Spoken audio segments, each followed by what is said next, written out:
Rocky Top Insider presents the RTI Lowdown with Bob Baskerville and Chris Lowe.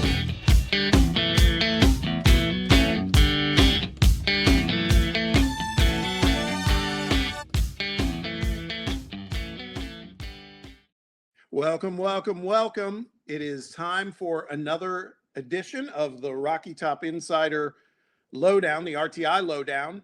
I'm Bob Baskerville, joined as always by Chris Lowe with On3 Sports. Hope you all had a wonderful Thanksgiving holiday. We are back at it and looking forward to a good episode today. This episode is brought to you by our friends at the Tate Insurance Group. If you're in the market for great locally based insurance professionals and their coverage to help you with your home, your car, life, all those types of things, you don't need to look any further. This is the place to go. The Tate Insurance Agency, the Tate Insurance Group. We appreciate their partnership on the Lowdown. We certainly appreciate you watching us. If you're checking us out right now, you're probably looking at us on the Rocky Top Insider YouTube channel. Make sure you like and subscribe. Or if you're listening to us as a podcast, it's all good. Make sure you download us. We're available wherever you listen to your podcasts. Got a great show today. We're going to be joined by a VFL by the name of Jayson Swain. Talk a little bit about Tennessee football, and there is a lot on the plate there, as well as Tennessee basketball. The coaching carousel's crazy. There's a lot to get to. But first, let's say hello to my co-host, Chris. Welcome back, man. How you doing? Hey, Bob. And, I don't expect to have a good show tonight. I know we're going to have a good show. Yes. It's not expect, it's knowing. And I always look forward to Sunday nights. So, certainly this time of year. I mean, I know it wasn't a cheery Saturday afternoon for the Vols there at Neyland Stadium, but more this time of year when you got the crossover with college football, we're heading into the playoff. You got hoops cranking up, some of the holiday tournaments.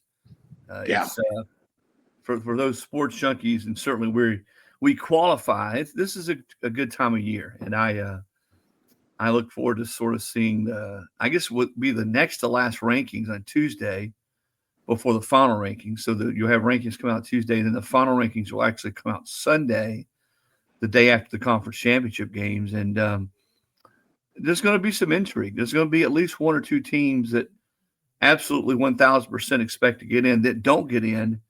And I tell you the one thing, and we're going to get back to Tennessee, obviously, and what happened or what didn't happen for the Vols on Saturday, probably more precisely.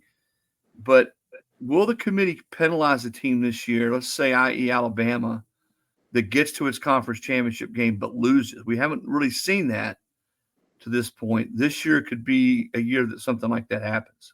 Yeah, absorbing a third loss in the conference championship game. That's going to be an interesting dilemma for the selection committee. I agree with you. Quick overview of the show today. As Chris mentioned, we're going to do this here in a minute. We're recapping a very frustrating and disappointing, but yet, I don't know, somehow kind of fitting end of the regular season for the Vols. Talk about the way forward for this team. Like we said, we know there will be a bowl game for the Vols, but more importantly, what does the future look like, and what should the priorities be for this team heading into a much more challenging schedule than this season had when we look ahead to the 26th season? Talked about Jayson Swain, who'll be joining us momentarily. And man, what Chris has been working on today, it's not like he's been slacking on a Sunday. The college football coaching carousel is at full speed now, with multiple Power 5 conferences making their moves over the weekend, including a new location for this guy, Lane Kiffin. I don't know, perhaps you've heard of him, but he now has a new coaching home. And safe to say it is officially basketball season too. But first, let's get to it. Fall football, topic A. An uneven regular season for the Vols ends with a resounding thud. Vanderbilt comes into Neyland and trounces the Vols 45-24. Chris, this one felt a little wobbly from the start, in my opinion. There were two ill-advised picks from Vandy's Diego Pavia, and that allowed Tennessee to lead for a good portion of the first half.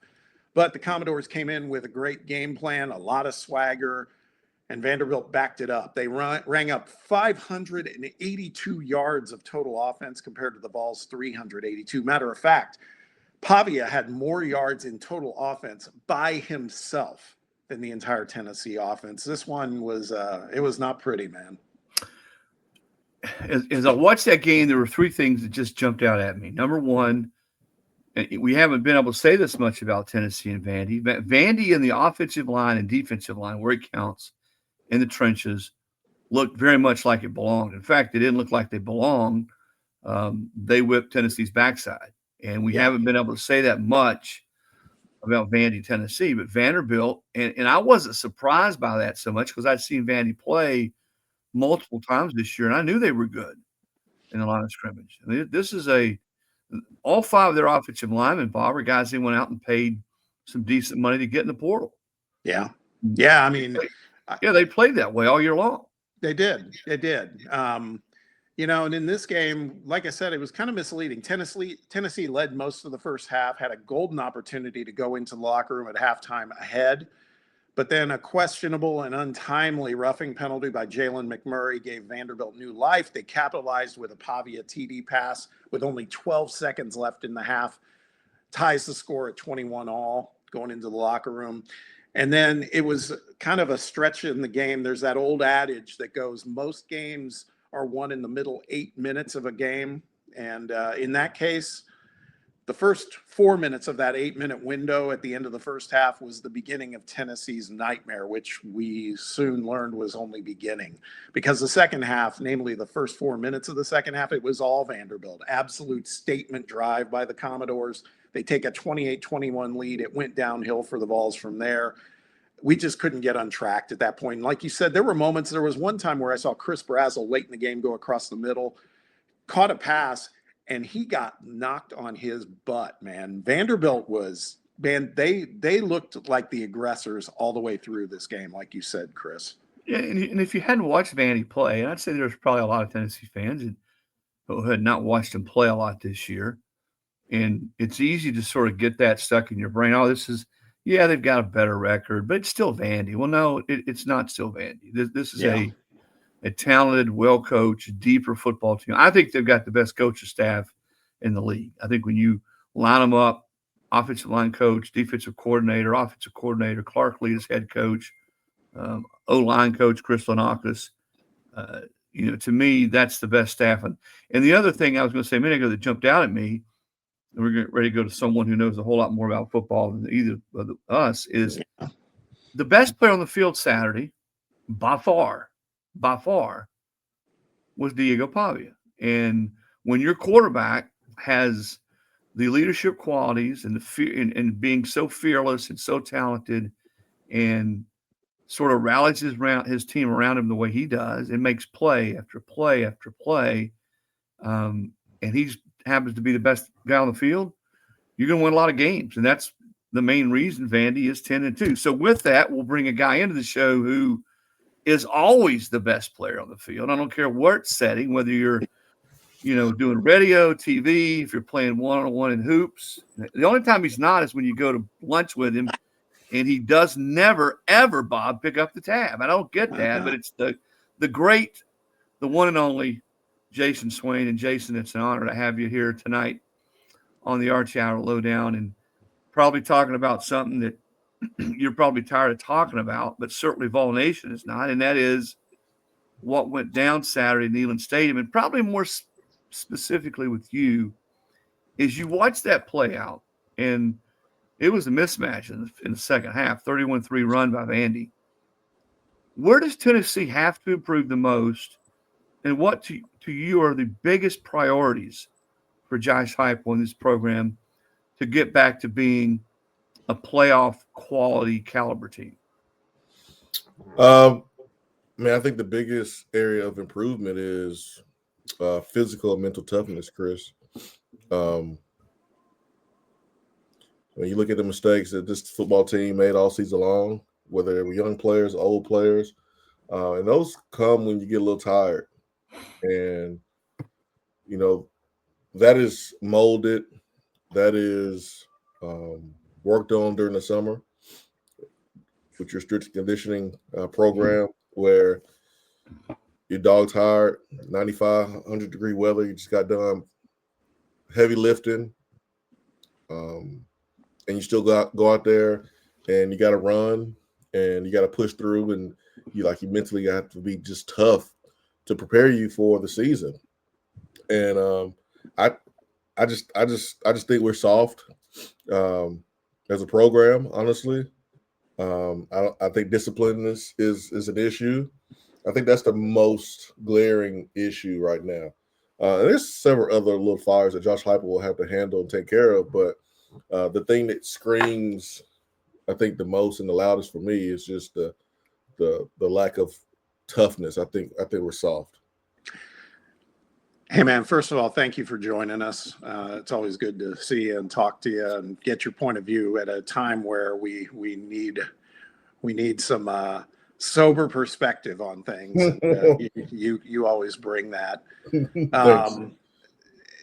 This is one of the things I wanted to kind of get your take on, is because it's easy for us to kind of race to the understanding of, oh, you know what, this defense gave up a lot of points all season long and everything else. But it got me thinking when you were just talking about this. You talked about toughness and that we're lacking there. And so my question to you is, because there's this whole chicken and the egg thing. Is it personnel? Is it coaching? Is it a little bit of both? I mean, because everybody is quick to rush to, hey, we lost. We never had Jermod McCoy this season. We never had, Ricky Gibson this season. And I get that. I get that, that helps if we would have that talent level in our defensive backfield. But man, there's something that, like yesterday against Vanderbilt, and Pavi is great. He annoys me, but man, you got to tip the hat to the fact that he called his shot, talked trash, and he backed it up. But it felt like they could do almost whatever they wanted, particularly in that second half. And so my question to you is, from your perspective, having been out there, having, put the chin strap on and the helmet on, something Chris and I did maybe back in Little League, is it players, coaches? Is it just the whole thing is just, it's all of the above? What are your thoughts there? That's all of it. I think there are times when one is more glaring than the other, but it's all of it. I mean, anytime you have players getting the defense call in late, I think that reflects on your coaching staff. You can't expect guys to be where they're supposed to be if they're getting the call in late. So, I mean, there's been examples of that during the season, and there's been examples of guys being in the right place but not being athletic enough to make the play. And that goes back to recruiting and evaluation and development and having an eye for talent, and that has to improve. I mean, everything has to improve for Josh Heupel, and he's the one who said it in the postgame. I'm glad he said it because I was going to say it for him because I could see it, but everything needs to be evaluated, and that's how you evaluate players. That's how you develop players mentally and physically. It's how you put them in a position to be successful on the field with play calling and play design. I mean, all of it has to be reviewed. I mean, offensively, they did that in the offseason with doing some different things with the route tree, and we saw it show up with first time in program history, you had 3 receivers over 700 yards. So we've seen Josh Heupel make adjustments. This will be the offseason. He has to make the most adjustments. He'll have to be the most uncomfortable because he was a coach that got fired as an assistant, and I'm sure he doesn't want to do that to anybody else. But I mean, I just think it'd be really hard to sit here and go, hey, we're going to do everything the same way next year. We're going to bring everybody back and run it back. I just think that's going to be really hard for Josh Heupel to do. And he's going to have to decide, what kind of coach he wants to be. Do you want to be a coach that takes the next step as a head coach, a CEO, or if he wants to be a coach who wants to, call plays to be a OC. I just think it's really hard to be an OC, be a head coach in today's game and manage everything you have to manage. I just think it's hard to do. And the good ones are able to get guys around them that are really, really good, like former head Cutcliffe. Saban had good guys around him. He wasn't calling the defense. Kirby has good defense coordinators around him. He doesn't call the defense. And so I just think there's a point where you might have to transition and grow and evolve and, maybe let someone else do it or get somebody better around you that can do it. And that goes for the rest of your staff. So, I mean, he's done a good job of getting us to this point as a program. But to break through, it's hard for me to believe that he can do that doing the same things that he's doing. I just think it's hard to do. So, hopefully He has some really good people in his corner that tells him the truth and not tell him what he wants to hear. So that way he can make those changes and be the coach that I think he can be. I mean, he has a chance to be special here. He showed that in the first 2 years. He just has to show it, now moving forward to kind of break the ceiling, so to speak. Jason, you mentioned something a minute ago about being soft, and I think you could almost talk about a coach's or a player's mom or sister, and get away with it more. You call a football player soft, and but now that's something that I've heard a lot of from fans and other people, that this team does need to harden up, does have more of a sharper edge, focus, whatever you want to call it. And I wonder, as you look at the physical nature, let's say the SEC in particular, what's the easiest way? What's the most efficient way to do that? I know some people close to the program think that they don't practice hard enough. Or I shouldn't say hard enough. That's not fair. Physical enough. They don't tackle enough. They don't hit enough. There's not enough contact throughout the year. Listen, no one takes people to the ground during the season. I don't mean that. But in the spring, in the preseason, I wonder your feelings on that. Number two, I think Tennessee's got to find a way to attract, recruit more difference makers on the defensive side. I'm talking about guys who change the complexion of the game. Guys like some of those cats at Oklahoma on the defensive front. You don't find too many Arvell Reeses walking around like the kid at Ohio State, but pass rushers and guys that are putting the offense in 2nd and 13 and 2nd and 14, guys that you have to account for. To me, that's where this program in particular takes the biggest step. If they could go out, whether you're in the portal and pay the kind of cash that you make in a year, Swain, or get them out of high school and develop them. But those guys that absolutely you have to account for on every snap on the defensive side of the football. The first part of your question, what was the first part of that question again? Being soft and practicing. Oh, yeah. Balance that with practicing. You're not being stupid, and taking guys, but practicing harder, more physical, tackling more contact. It's not just about beating each other up in practice. It's about what you allow for the players to do in practice. So, like, what's the consequence for dropping a ball? What's the consequence for missing a block? What's the consequence for jumping off sides? Because, I mean, we can't sit here and go, oh, well, I mean, another year where Tennessee is last in the SEC or near the bottom in penalties. That's just something we have to get used to. No, like it's unacceptable. That's mentally you're beating yourself, and when you go to 9 games, like you're not gonna be able to get away with that versus good teams, and it's gonna get harder. So, like, beating yourself is not acceptable, and we just seen a lot of that. So, you either coach to do it or you're allowed to do it, and you got to stop allow them to do it. I mean, I think the biggest thing about so many fans are like, man, Goler's left, and man, it feels like all the creativity is gone, and the play calling is different. I think the biggest difference is, Golich was a butt kicker, man. I wish I could use a different word on here, but this is my first time here. I want to be invited back, but like, you don't want to pull a Saban and start cursing. Is that what you're saying? Yeah, I don't have that type of clout, but like, he was a butt kicker, and I think you got to have more of that. Coach Cut was a butt kicker, but he could also hug your neck, and I just think there's no way that the same mistakes that are made in the game are made in practice, and like you're not disciplining them. Like if they're being disciplined enough, there's no way they're making these same mistakes in the game. That just doesn't make sense to me. And so I just think that's an area where you have to look at. And I know sometimes you can be afraid of guys hitting the portal if you coach them too hard, but you can't afford not to. Like, there's programs around the country that don't have the discipline issues and the penalty issues at Tennessee. So obviously those guys are being coached up pretty hard in practice, and you can love on them and coach them up hard. Like, you can do that. And if you can't find that balance, then it's going to be hard to coach today and be successful, anyways. Yeah, you talked about the 9-game SEC schedule. I'm looking at that 2026 schedule, and just because of some of the current events that are happening as we speak, This gets very interesting, right? Coming into Knoxville next season, we've got Alabama, of course, but now you got Auburn with Coach Golish coming in. You got LSU coming with some dude named Kiffin. I don't know much about him, but Texas coming in. This schedule next season, man, it is not for the weak of heart. And this is going to be very, very interesting. And so I'll segue that into a question of, we've heard a lot during the holiday week about Joey Aguilar's situation, that he may be going into court to try to get an extra year of eligibility.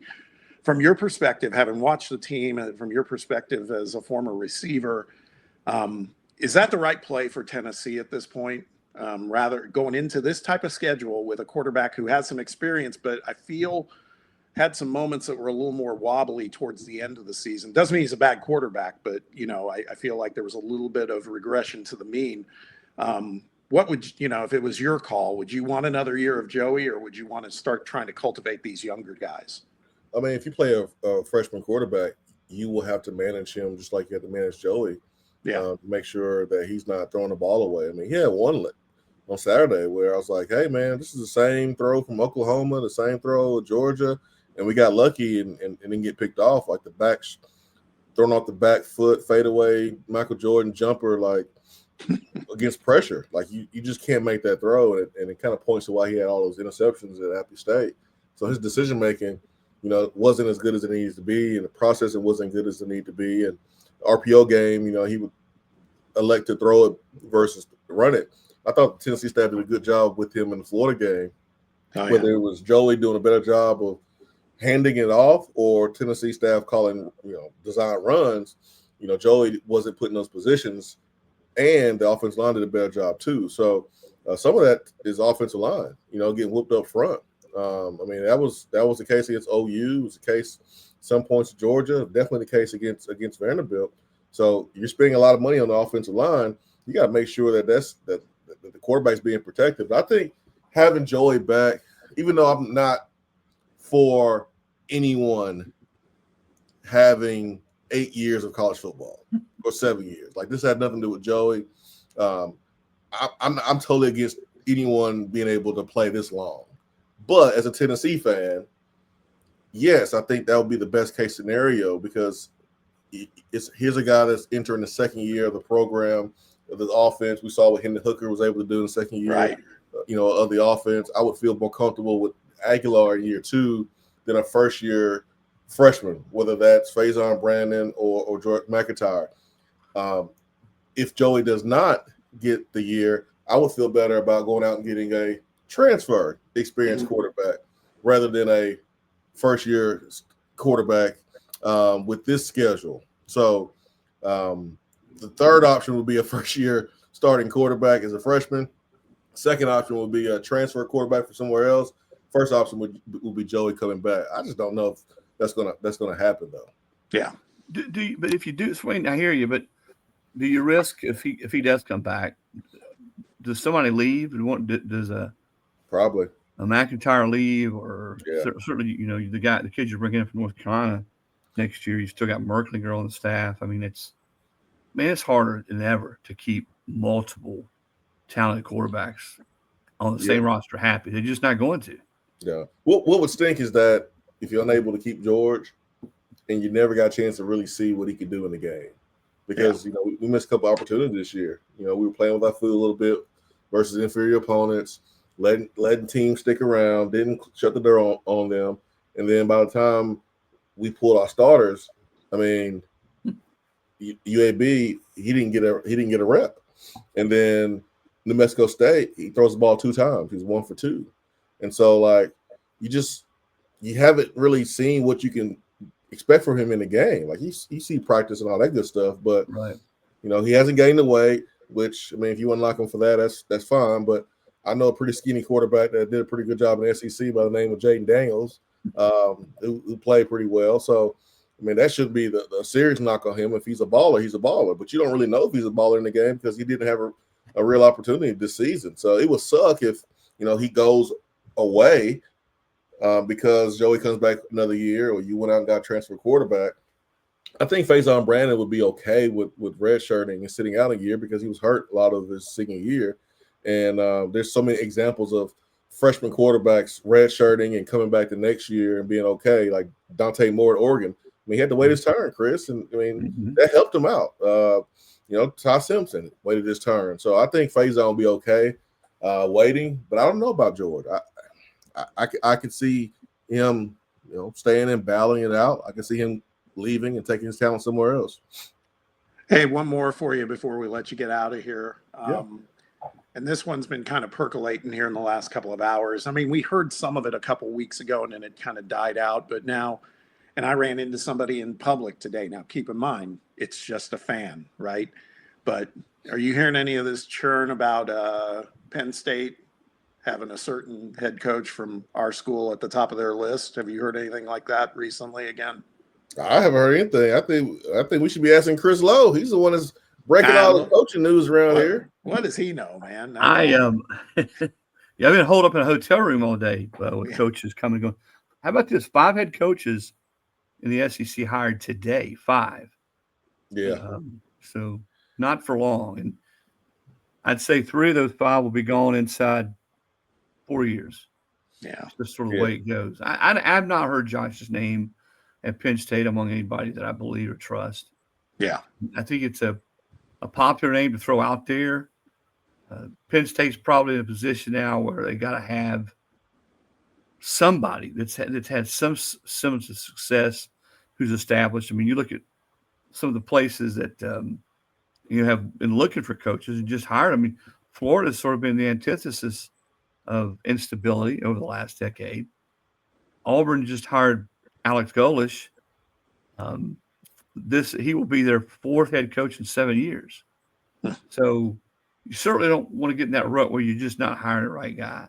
And I think it's one of those things where Tennessee is a good enough job, and he has done enough and done a lot of the heavy lifting. I think we would agree that he's done a lot of heavy lifting. Does he right now want to go, and maybe there's something to be said for restarting your clock, but does he want to go and start that heavy lifting again at a place where if you win 9 games, if you win 10 games, it's not going to be enough? I think he's probably too invested in the challenge of getting Tennessee where he wants to go take on another one. But I do think that there's going to be names like his that are out there who want a job like a Penn State I was really surprised we didn't hear his name in some of the other ones. But no, I do not believe that to be the case at this point, that he's a real candidate at Penn State. It doesn't make sense to me. I mean, James Franklin has accomplished more than Josh Heupel as a head coach. Right. James Franklin got you to the semifinals. Yeah. So you can get rid of James Franklin to get a coach who's done less than James Franklin? That really doesn't make a lot of sense to me. I mean, and no offense to Josh Heupel. It is what it is here. Like, it makes no sense. Like, Josh Heupel hasn't accomplished what James Franklin has accomplished as a head coach yet. So yeah. And the one thing I would say too is, as tough as the SEC is, it still feels each season.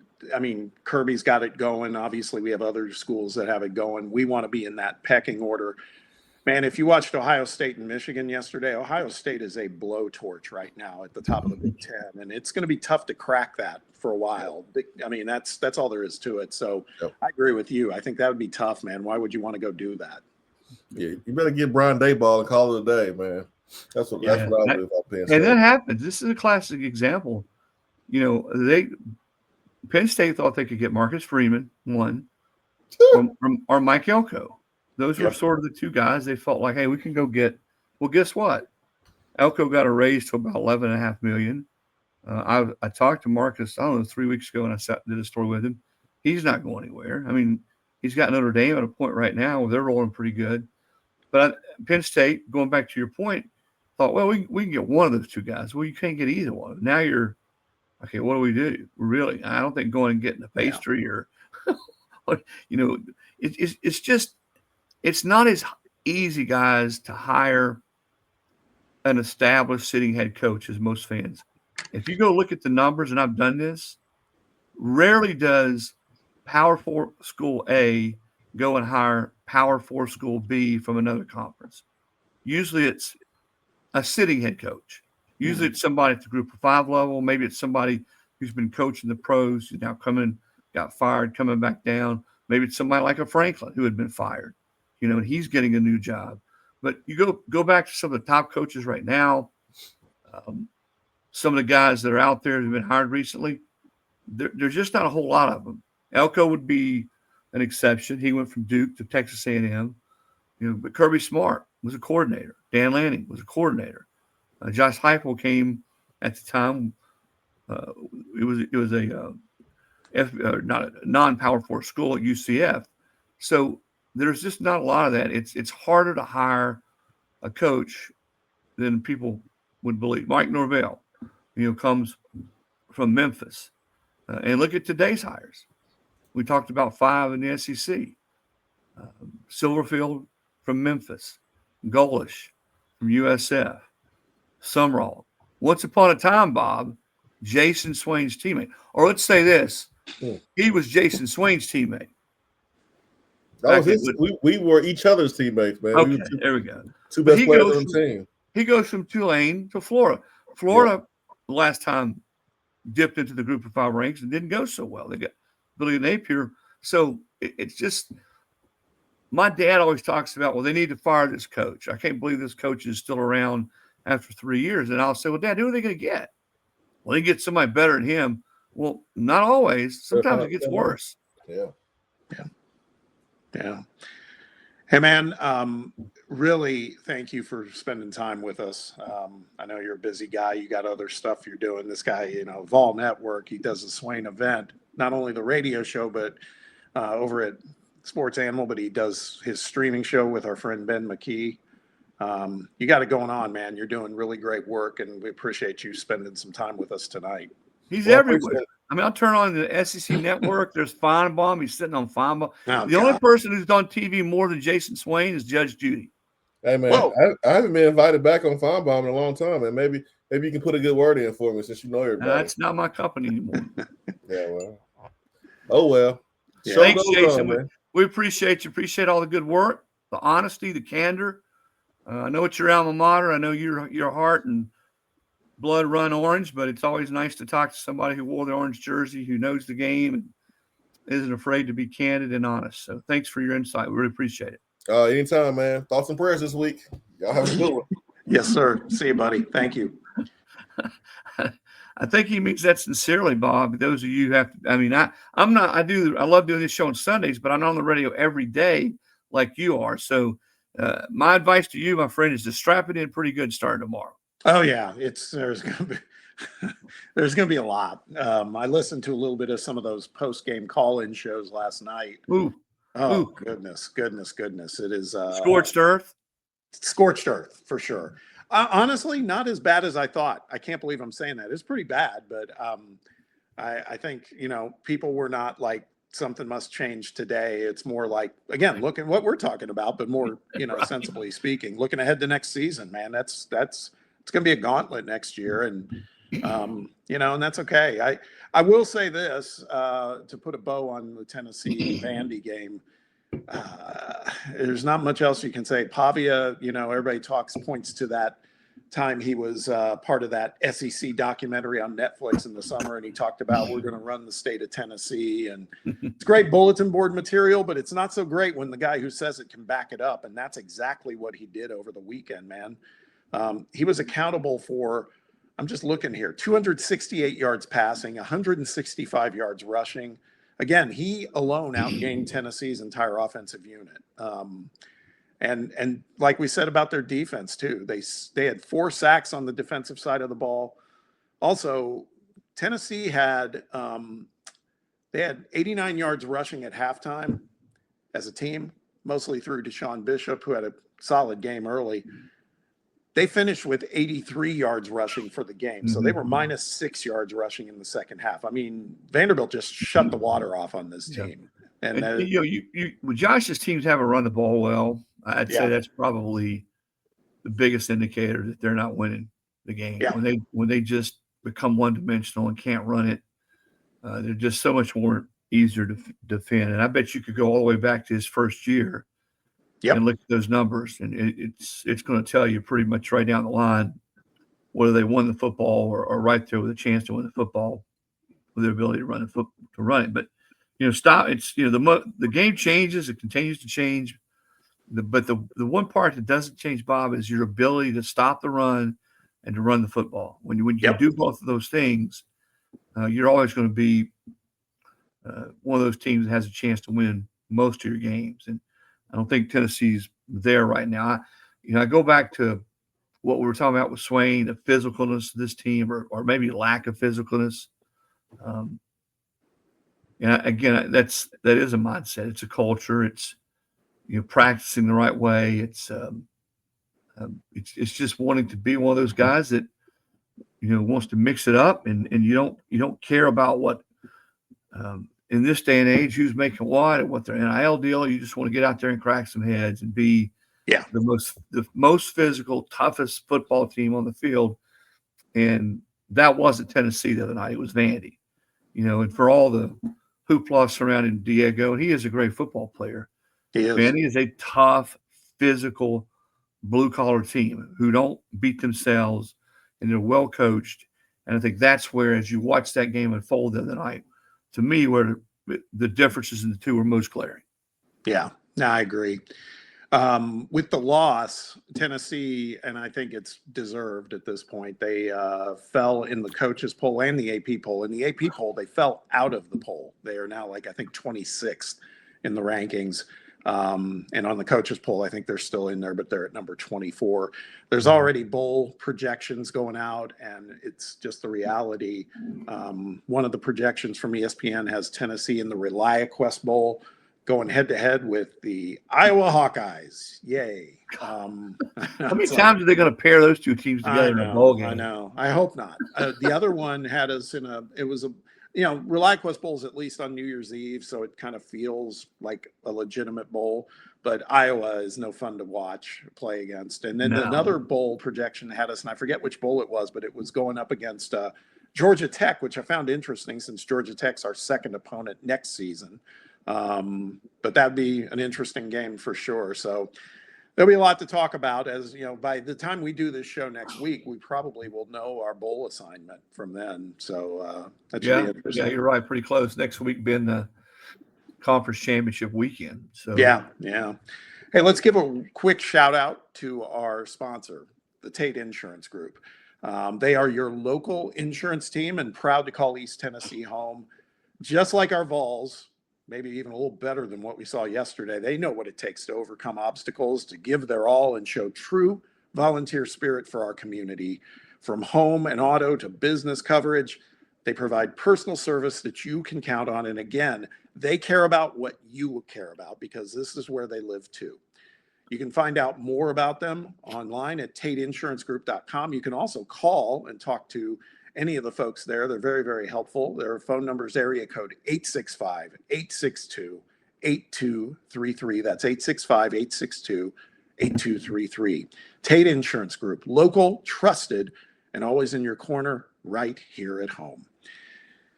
Oh, man. Let's talk a little bit about this coaching carousel, because this consumes a lot of your time in your day job, as we'll call it, Chris. But boy, for sure this weekend, holy heck, you mentioned it, 5 Power 5 jobs announcing new head coaches. Had one that was kind of breaking news in the last couple hours, right? Michigan State fires Jonathan Smith after 2 seasons, and lo and behold, Pat Fitzgerald, they had their guy already, came in, which I'm happy for Pat. That was kind of a weird deal of how he was ousted at Northwestern. But leading the way, Lane Kiffin heads down to Red Stick to become LSU's head coach. You've been pretty close to this one. This has had some twists and turns, man. And there's a lot of points of view on this one, but I guess it's off into the moon now. It's happening. Yeah, and listen, LSU had really put all of its eggs in the Kiffin basket. I don't know what they would have done had he not gone there, because there weren't a lot of other. I mean, you look out there right now, I mean, the pool, and if they don't get him, I mean, they're probably in a pretty bad way, Bob. But they got him. They're going to pay him a ton of money. You're going to make him, if not the highest paid coach, one of the highest paid coaches in football. And it was a weird end of the season for Ole Miss. I don't know that if you're a coach and you leave now, you got a team in the playoff and you got a job, and they want you to sort of break away at the end of the season. The calendar makes it really pretty difficult to do that in any kind of easy, smooth fashion. But I got to think you can do it better than what Lane did it with Ole Miss over these last week and a half. And that team is, imagine if you're playing on that team. I was talking to a colleague of mine today about this. You're the right guard or you're the safety or whatever on that team, solid player, been playing for a couple of years at Ole Miss, and you have this historic season and you win 10 games or 11 games, first time ever. Right. And you're going to the playoff for the first time ever. And all anybody wants to talk about is where your coach is going to be next year. That's I guarantee you that's unnerving. And I think in talking to people there, they got pretty tired of it today. How does Ole Miss come back and play in the playoff? I'll bet you with him going, he's not going to coach in the playoff. And then Pete Golding, who's a former defensive coordinator, he's now the head coach. I'll bet you Ole Miss plays with even more passion and more sting, and they really get after it as opposed to him being there. I may be wrong, but I think that might happen, and it gives Golding a chance to sort of start off on the right foot as head coach in the playoff.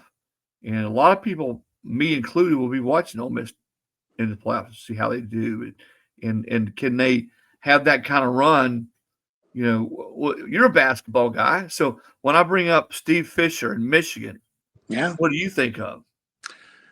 Well, national champion, but he got kind of shoved into the seat, right? Because Bill Frieder left. That's right. Right before the tournament, the NCAA tournament. And both Jim Beckler famously saying a Michigan man, or as they say up in Michigan man, would coach Michigan, and they won the national title. So it would be a pretty storybook ending for Ole Miss to make even if they made a deep run in the playoff without Kiffin. That'd be a pretty cool story, because whether you're a Kiffin fan, whether you can't stand him, whether you are an Ole Miss fan or just a casual college football fan, I don't think anybody would disagree that if Ole Miss makes a run now without him and everything they've been through and gets to the semifinals and final of the championship game, it'd be a pretty cool story.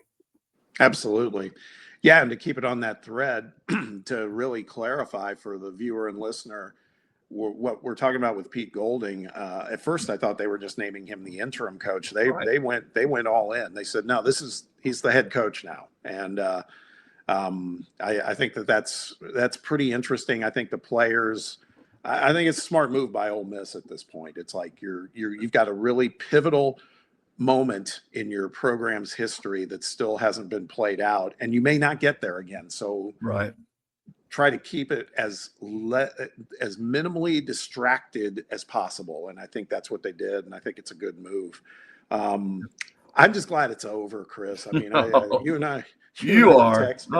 Yeah, I can't imagine you doing this for a living. I mean, it was like the fatigue started setting in for me like on Friday night. I was like, man, come on, you cannot possibly drag this out any further. This is a little too precious for me. It's, he made the comments after the Egg Bowl that he wanted to pray on it and everything else. And I want to respect everybody's spirituality and all of that. I'm just like, dude, you have to know by now what you're going to be doing. I just don't buy this. So I wouldn't be taking many vacations to Oxford, Mississippi.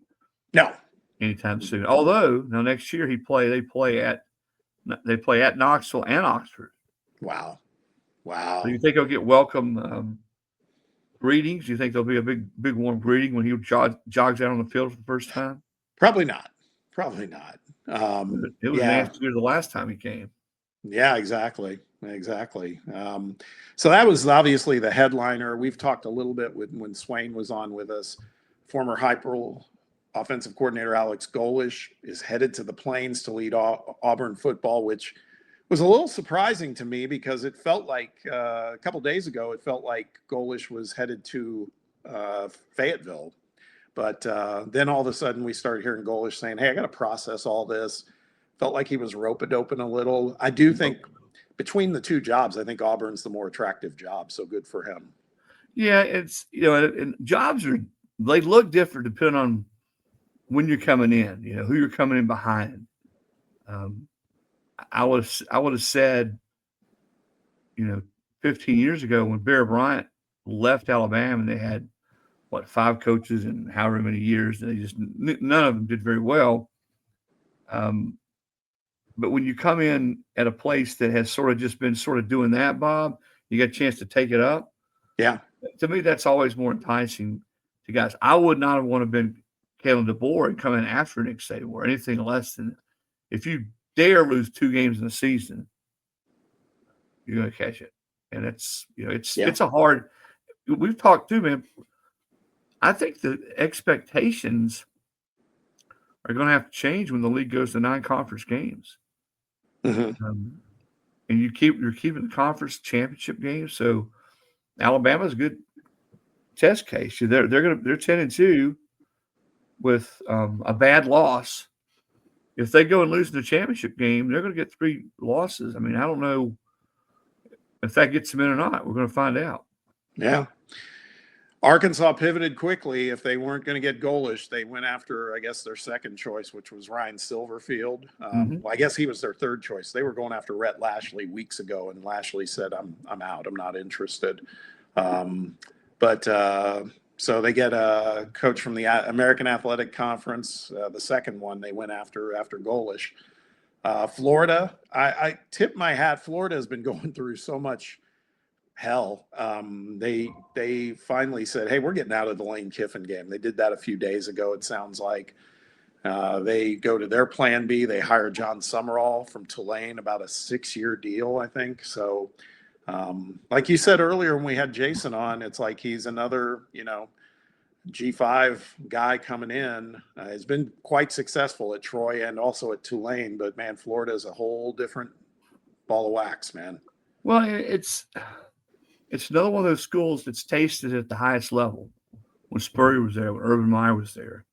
And when you do that and you have that type of sustained success over 2, 3, 4, 5, 6 years, they expect just to keep going and not drop off.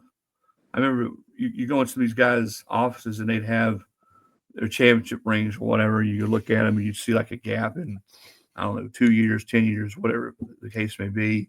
And you joke with them. So where's your 1999 ring? Sort of right straight in the middle. And they're like, ha, ha, ha. But it's winning. When you invest as much money now as schools are, collectives, paying athletes, paying coaches, and building, it's dropped off a little bit in the building of amenities, but it's still there. But when you're constructing some of these, palaces, have you been to Clemson's football complex? I've not. There really are, Bob. They're a lazy river away from being anything that Disney has.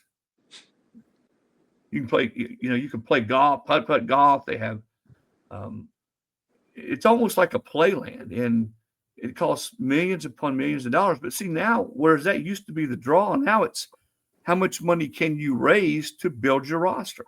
Yeah, that's what it is. I mean, everyone's got nice facilities for the most part, but what are you going to do to pay the top edge rusher, in Eastern North Carolina? What are you going to do to pay the best receiver, down in Fort Lauderdale, Florida? How can you raise the money? What kind of deal can you come up with? Right. And, I think whether you're Florida or Ole Miss or anywhere, that's ultimately what it gets down to. Yeah. I'll give a tip of the hat because now at this point, by the way, we talked about the Penn State job. There's only a couple big time, at least in name brand perspective, at least. There's only a couple jobs left. Penn State leads the way, of course. Right. UCLA is still available. Cal is now available because former Vol assistant Justin Wilcox was shown the door last week. So I was going to say hats off to Vandy and to Missouri because they finally kept their coaches. Yeah, you know what? They ponied up and said, we're hearing these names. We know it sounds like Clark Lee may have even interviewed for the Florida job, but he did. Yeah, he did. But those guys are good coaches. Eli drives me nuts, but he's a good coach. So I think that's good. I love seeing those schools deciding, hey man, we don't want to lose these guys. Let's invest in them, and that's what they did. So good for them. Yeah, if you get a good coach and somebody who fits your school, Yeah. it's just like the portal you said, or football roster. Sometimes retention is as important as go out and adding somebody. Right. You get the Right. right guy, the right coach who makes a difference. And no question that Lee's made a difference at Vandy and what they've done so quickly. Because usually that's about I don't know, 5, 6, 7 year project before you get them headed back in the right direction. But he's had a nice commitment too from people that are donors and boosters raising the kind of money, not Texas money. There's the old saying, there's a lot of money and then there's Texas money, and very few people have that luxury. But Vandy's been able to go out and do that. And I think it's very reflective when you look at their roster. Yeah, I agree. Hey, we're in the home stretch of the show. Let's talk for a few minutes, though, about basketball, because while we were away heading into the holiday, Tennessee was playing out in Las Vegas at the Players Era Invitational. I think when we did our last show, they had just wrapped up whooping up on Rutgers in their first round game. Boy, little did we know the next night they were going to be taking on number 3 Houston, which we knew was going to be a battle. And I would say that Tennessee fared quite well against that Houston team. It was to me, it was kind of an instant classic game. Started out a little rough, but Tennessee was only down 4 at halftime. And frankly, they were winning the battle in points in the paint, rebounds, second chance points, you name it. They were kind of out Houstoning Houston, but Houston shot well from 3-point range in the first half. I didn't think that was sustainable. Turned out it wasn't. Tennessee, man, what a game. That is a big win, as you can relate to, Chris. Come tournament selection time, that's a huge resume win. Yeah, it's a big win. And to me, not only that, and we've discussed this, to get that type of game that early out of your season is proves to be invaluable, because you sort of know you have an idea who's ready at that point, who is it, who's not, and to win it, I think it gives you that much more confidence. I'd much rather, Bob. I know you've heard this from me. My pet peeve in hoops is all the bought, paid for wins. Oh, I know. Those drive me crazy. I'd love to get into the conference games maybe a little bit earlier if they could, but I would like to see them play even more home and home games. There's a couple on the road, not road, but neutral sites this year against a Michigan, whether it's Ohio State, whatever. But I would love to see those games like, Syracuse. Tennessee played Syracuse last year, Knoxville. They're playing them up there this year. Right. Those games, basketball and football, to me, are always the best ones. And think of how some of the moments those type matchups have created at Tennessee over the years. I mean, it's just whoever forget Texas and Tennessee and Chris Lofton over Durant. I just think you have a better feel. And you know what? Kids like playing in those games too. You can't tell me that a kid would rather play against whoever, Texas Tech, directional U, as opposed to playing another Power 4 school. And I just think it helps you know where you are too once you get into the teeth of your SEC schedule. Well, that's it. I was just going to say, when you were talking about like the Tennessee-Texas game from way back when, this is a good segue into who Tennessee's next foe was in the Players Era Invitational. Do you remember the Kansas game in Knoxville, the Skylar McBee game? Yeah. I think Kansas was number 1 in the country at that point, and Tennessee knocked them off. And we didn't knock them off the other night. After playing Houston, Tennessee took on Kansas.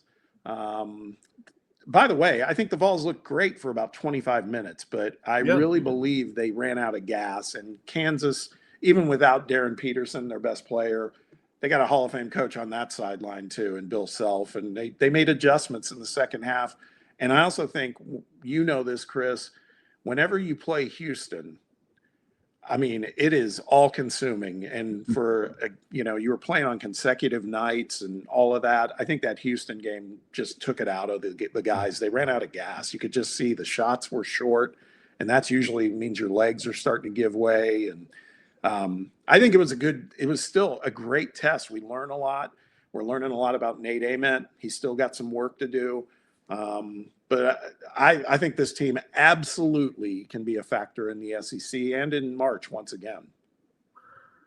Well, and it's a new team. That's the thing about basketball now is every year you got to Right. get used to all the newness. And I guess the two things we'll start on the negative. The two things that frustrate me the most right now about Tennessee and watching the way that game ended is number one, they're not real what I'd call deep on the perimeter. If gosh forbid if something happens to Gillespie, if he has an injury, if he gets sick, if he gets in foul trouble, that's going to change the way they play dramatically.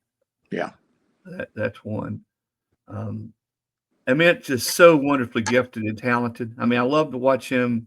It's just sort of freakish to watch a kid that big and long be able to handle the ball the way he does. But being able to get in there and play through the contact is something he just hasn't mastered yet. Yeah. He's just not been able to do that. And I guarantee you, they're on him every day at practice to say, hey, we got to learn to finish through contact. We get fouled, finish the play.